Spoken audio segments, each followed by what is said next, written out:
ఓం శ్రీ గణేశాయ నమః. ఓం శ్రీ గురుభ్యో నమః. శ్రీ మాత్రే నమః. నమస్కారం అండి అందరికీ. Welcome to my YouTube channel Shri Manju spiritual. మనం శ్రీ లలిత సహస్రనామ స్తోత్ర నామాలకు ప్రతిపదార్థాలు తెలుసుకుంటున్నాం కదా, శ్రీ మాత్రే నమః. కానీ అంతకంటే ముందుగా మీరు కనుక మన ఛానల్ని మొదటిసారి చూసి ఉంటే ఒక చిన్న లైక్ ఇవ్వండి ప్లీజ్, షేర్ చేయండి, నచ్చితే సబ్స్క్రైబ్ చేసుకోండి, కామెంట్ పెట్టండి. దయచేసి వీడియోని ఎక్కడ కూడా స్కిప్ చేయకుండా చివరి వరకు చూసే ప్రయత్నం మాత్రం చేయండి. ఇంకా వీడియోలోకి వెళ్ళిపోదాము. శ్రీ మాత్రే నమః. 811 నామము పాశ అంత్రి, 4 అక్షరముల నామం. ఈ నామంతో అమ్మవారికి నమస్కరించేటప్పుడు పాశహంత్రియే నమ అని చెప్పాలి. పాశమును హంత్రి ఛేదించినది. మనము బ్రతికినన్నాళ్ళు మన ప్రజ్ఞకు చుట్టూ ఆకృతిగా ఈ పాశం ఏర్పాటు చేసి చనిపోగానే దాన్ని లాగేసేది అని ఈ పాశ అంత్రి నామాలను అర్థం చేసుకోవచ్చు. శ్రీమాత్రే నమః. పాశానాం హంత్రి నాశికా ఉక్తంచ హరివంశే నాగపాశేన బధ్యన్య తపోపహత చేతస్య త్రోటః ఇత్యా కర్తారఘ్నపంజరం వజ్రసన్నిభం బద్ధం బాణపురే వీరం అనిరుద్ధమాభాషిత సంతుహయంతి చాసా దేవి ప్రసాదాభిముఖి దదత ఇత్యర్థి.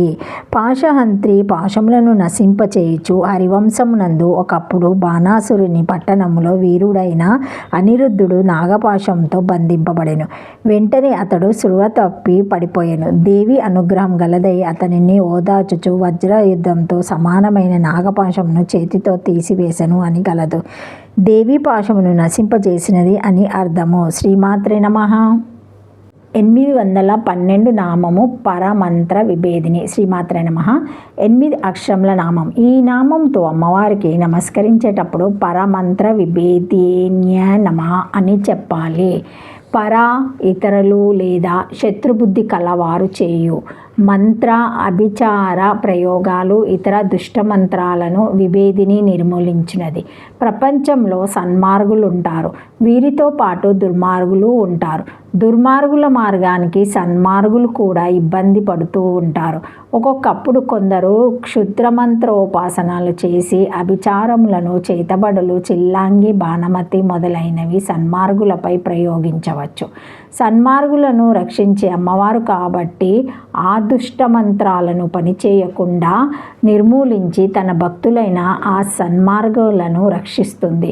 మన సాధనకు సంబంధించిన ఇంకో అర్థం ఈ నామంలో ఉంది. పర అంటే శత్రువులు అనే కాకుండా పర అంటే ఇతరులు అని కూడా అర్థం. మనందరము సాధారణంగా మనకు కావాల్సిన వాళ్ళని, నచ్చిన వాళ్ళని జాతిరీత్యా కానీ, మతరీత్యా కానీ, వర్ణరీత్యా కానీ, కులంలో మళ్ళీ శాఖ ఉపశాఖల రీత్యా కానీ మన వాళ్ళు అన్నీ చెప్పుకుంటాము. ఇలా మన వాళ్ళు కాని వారందరూ మన దృష్టిలో పరాయి వాళ్ళనే పరులు అంటాం. ఇలా అన్ని విషయాల్లోనూ ఈ పర అనే భావాన్ని వర్తింపచేసి నిత్యం ఉదయం లేచిన దగ్గర నుండి పడుకోబోయే వరకు ఈ పర అనే పదాన్ని మంత్రంగా జపిస్తూ ఉంటాము. ఇలా నిత్యము జపించే ఈ పరమంత్రాన్ని జగత్తులోని అందరికీ తల్లి అయిన అమ్మవారు ఛేదిస్తుంది. అంటే మనకి అన్యాయం అనే భావం రాకుండా, పరుల్ అనే భావం రాకుండా ప్రపంచంలోని అందరినీ, అందరి దేవతలను, అందరి గురువులను సమదృష్టితో, అంటే పరగురువులను, పరదైవాలు, పరమంత్రాలు అంటే ఇతర మార్గాల గురువులు, ఇతర మార్గాల వారి దైవాలు, ఇతర మార్గాల వారి మంత్రాలు అనే భేదం లేకుండా అందరినీ, అన్నిటినీ సమదృష్టితో చూడగలగటం నేర్పుతుంది. నాకు అలా నేర్పింది కాబట్టి చెప్పగలుగుతున్నాను. ఇలా ఉండడం లౌక్యాన్ని బ్రతకనేర్చే గుణాన్ని తెలుపుతుందనుకుంటే నేనేమీ చెప్పలేను. అలా అనుకున్న వారిని చూచి జాలిపడడం తప్ప. ఈ సమదర్శిత్వం ఉంటేనే జ్ఞానం పరిపక్వ స్థితికి వచ్చినట్లు లెక్క. విద్య వినయ సంపన్నే బ్రాహ్మణే గవి అస్థాని శుని శైవ స్వైపచేవ పండిత సమదర్శిత గీత. శివస్మరణం చేయడం, విభూతి బొట్టును ధరించడం తప్ప అనుకునే వైష్ణవులకు, వైష్ణవ పీఠాధిపతులకు నారాయణ స్మరణ చేయడం, నామాలను పెట్టుకోవడం తప్పనుకునే శైవులకు పీఠాధిపతులకు కూడా ఈ విషయం వర్తిస్తుంది. మనలో జాగ్రత్త పడడం ఉండవచ్చు, కానీ భయపడడం ఉండకూడదు. కానీ మనం ఈ జాగ్రత్త పడడం అనే దాన్ని భయంగా తీసుకుంటాం. జంతువుకైతే భయపడడం రక్షణకు కారణమవుతుంది, కానీ మనుషులకు ఈ భయం అజ్ఞానానికి దారితీసి పురోభివృద్ధి లేకుండా చేస్తుంది. కానీ జ్ఞానోదయం కలిగిన వారికి ఈ అభిచార ప్రయోగాలు, చేతబడులు మొదలైనవి అన్నీ అసూయతోనూ అజ్ఞాన బుద్ధితోనూ చేసేవే అని తెలుస్తుంది. శక్తులను చెప్పు చేతుల్లో పెట్టుకోగలగమని చెప్పుకోవడం కోసమే అని తెలుస్తుంది. 1 పరుల చేత భక్తులపై ప్రయోగించబడు దుష్టమంత్రాదులను నిర్మూలించున్నది.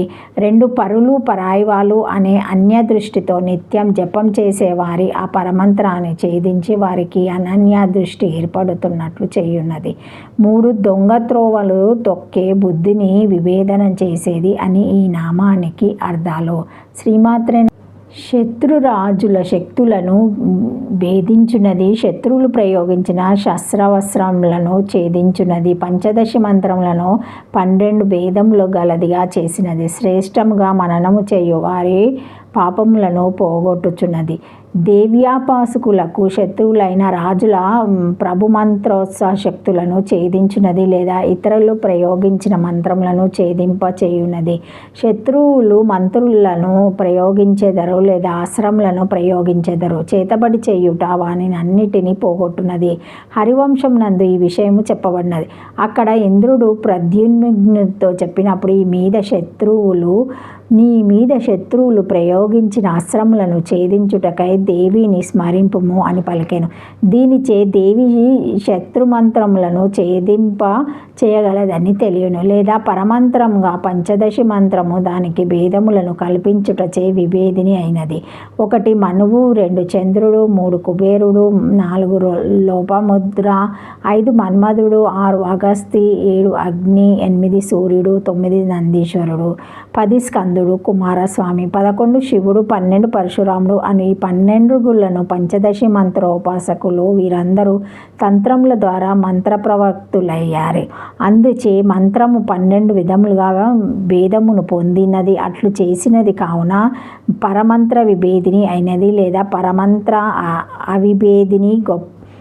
గొప్ప మననము చేయు వారి ఉపాసములను పోగొట్టునట్టిది. ఇక్కడ అవి శబ్దమునకు పాపము అర్థము. లింగ పురాణంలో అవిముక్త పాపములచే విడువడపడినది అని ఆ శబ్దమునకు పాపార్థము చెప్పబడినది. హర్షప్రయోగము సాధు 8 అక్షరముల నామము. శ్రీమాత్రే నమః. Thank you for watching my video. Please like, share, comment, subscribe to my channel. మరిన్ని వీడియోస్తో మళ్ళీ కలుస్తానండి. ఈ వీడియో కనుక ఎవరైనా మొదటిసారి చూసి ఉంటే తప్పకుండా ఒక చిన్న లైక్ ఇవ్వండి, షేర్ చేయండి, కామెంట్ పెట్టండి, సబ్స్క్రైబ్ చేసుకోండి. శ్రీమాత్రే నమః. ఓం నమః శివాయ. జై శ్రీ మహాకాల్. శ్రీమాత్రే నమః.